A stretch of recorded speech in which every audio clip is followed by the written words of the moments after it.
I'm going to go through and run the before and afters. So this is your video, Rob, down the line that we took. First shot, our goal of the day was, you're obviously a great player, played in college before and looking to maybe get out and make some more checks.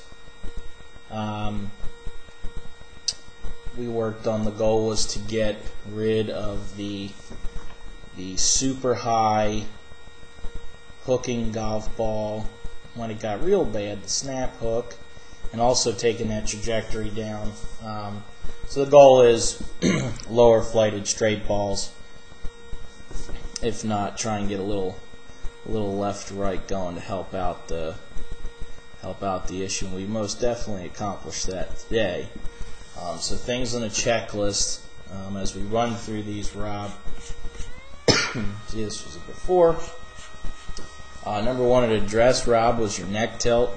You need to have your neck tilted in line with your spine in order to set up a good axis to rotate around for your pivot.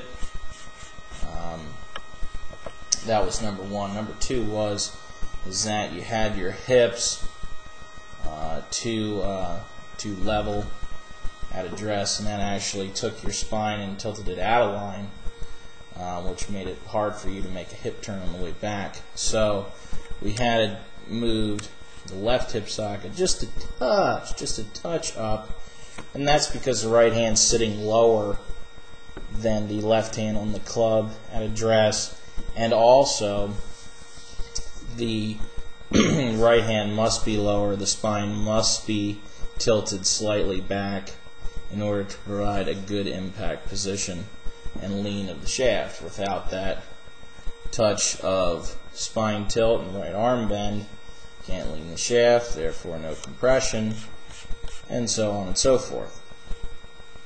So now let me get other videos here while we keep talking. So that's why it was extremely important to get the neck tilt and the hip tilt down,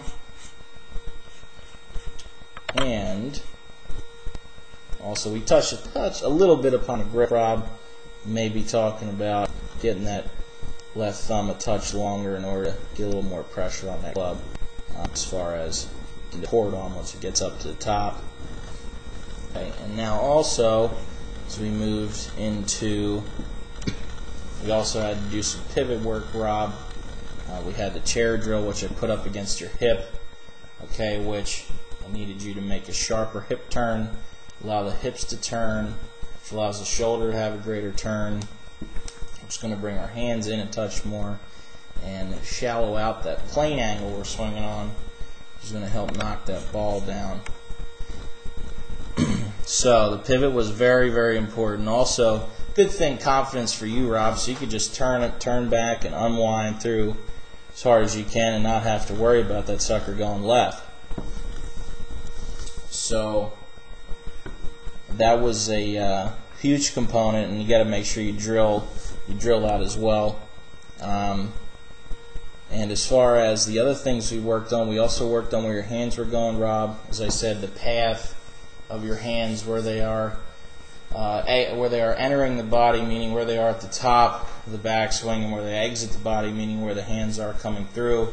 We're working on getting that more around their body and matched, not one inside and one extremely high and outside to the right, which didn't help those hooks, which I'll get into in a little bit here. So we had the hand path, and also that the arms stay more connected to the body in order to move more in a circle. And once we worked on that today, Rob, the results definitely improved, and we got some good compression, lower ball flights. The only thing is just going to take a little bit of time in just getting comfortable with the new address, as well as working on that couple pivot drills at home, and also where that hand path is going. That's going to make a huge difference. And again, this is not the same concepts I'd cover with somebody beginning, because Rob, you're way more advanced than your average lesson. So let's go back and take a look at all this. Okay, here's the original. You're going to see a lot of